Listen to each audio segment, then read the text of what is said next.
All right, welcome to the YouTube mini lecture for Chapter 2, which is on using behaviors that engage your customers. And what they talk about in this chapter is how every organization, just like every individual, has a behavior slash personality which is conveyed to the customer by little things, mostly in the forms of verbal and nonverbal cues. And here's the tricky part about behavior, and that's the fact that it can be conveyed even when you don't do anything.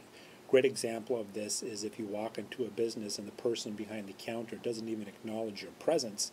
That's saying quite a bit about that person's behavior, even though the person isn't technically having any type of interaction with you. So remember, anything and everything does communicate, so we have to keep that in mind within the customer service profession. As far as what makes a company's culture, I think a nice way to look at it is kind of the shared value of the people who work there, and also, of course, what the purpose is of the organization. You're going to find a different type of culture, say, within a business here in Fairbanks like Party Palace, as you would say compared to a law firm. So there's a certain behavior in those organizations, and individuals who come on and work for that organization will adapt to that behavior. Now, it doesn't mean that a law firm has to be a dry, serious place to work all the time, or that a place like the Party Palace has to be nonstop zaniness. But what both organizations, can do is make sure that it's conveyed clearly to the employees of what the expectations are as to what type of behaviors are acceptable within the organization. And in any case, always try to make it as fun as possible. Page 21 to 27 gives some tips for individual behaviors. Pretty exhaustive list, so make sure to read through them. Starting off with greeting customers like guests. I like the idea of, if you're in a place of business and someone comes in the front door, don't just treat them like a customer, treat them like a guest. Treat them like someone who would be coming to your house, for instance, and it's pretty easy to see what you do from there as far as greeting them appropriately, starting a conversation, making sure that they're comfortable. So, like the idea of treating customers like guests into our own home. Nice little tips that, I think are just good ones for everyday life. Offering compliments, sincere compliments to the customer, smiling, calling people by name, talking with your eyes. There's a great example, and we'll go into more detail on this in a further chapter as far as feedback, but being willing to be receptive to customers by asking them the famous line that New York City Mayor Ed Koch used to ask, which is, "How am I doing?" And then, of course, being receptive to whatever answers might come your way, both positive or negative. Using basic manners such as please, thank you, and you're welcome. Those are always good ones to keep in mind. Again, what I like about this list is, of course, they do pertain to customer service, but I also think that they're just good things to keep in mind for interactions with people on an everyday basis. Reassure customers for doing business with you. Make sure that they leave knowing that they've made the right decision, right choice by coming to your business over business B. This, of course, so individual behavior extends not just to in-person transactions, but also on the telephone, and there's more in a later chapter that talks about telephone technique, as well as email techniques. You can actually convey behaviors within an email message to a customer. So you have to keep in mind that behaviors, like I said, aren't just limited to one-on-one in the store type of business. I don't know if I necessarily agree with action step 12, which is reaching out and touching someone and keeping in mind the value of human touch and interactions. I think that one gets into some tricky waters sometimes, and it's one where you really risk the chance of possibly offending the customer when in fact you're trying to make just a basic human gesture. So again, that would kind of depend on the place of business as well. Certainly, shaking someone's hand at the close of a transaction, those type of things are certainly appreciated. Nice kind of global rule of thumb, enjoying people and the diversity of people, and accepting all people from all walks of life when they come into the business. Again, just kind of a nice thing in just everyday life. Be positive about selling.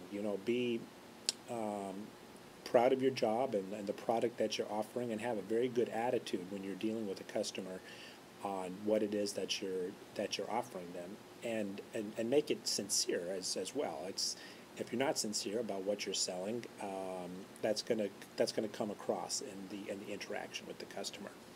And then the final one for individual behaviors is watching your dress, grooming, and your workplace attractiveness.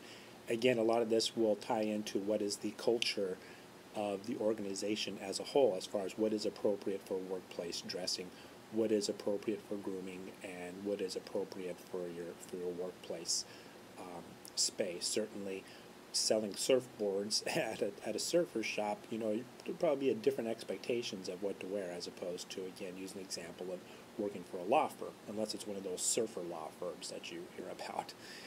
As far as organizational behaviors, again, Tim's talks about the establishing the appearance for the company in terms of overall attire, overall look of the store, of the business. Which you walk into a place of business, and even before you see a person working there, you get a sense for what type of culture, what type of behavior the organization has, just based upon what you see from first impressions. Remember, first impressions are very powerful ones. Get customers to interact with your organization. I really like this one, because I think that's one that is really growing over the years, where businesses are really opening up their products and what they do, and getting customers to touch and feel them and interact with them. Favorite example is a place like Barnes & Noble. I remember growing up in a small town in Idaho, in the local drugstore, going there to read comic books. And every time I pick up a comic book, the clerk would come by and say, "This isn't a library, put that down unless you're going to buy it."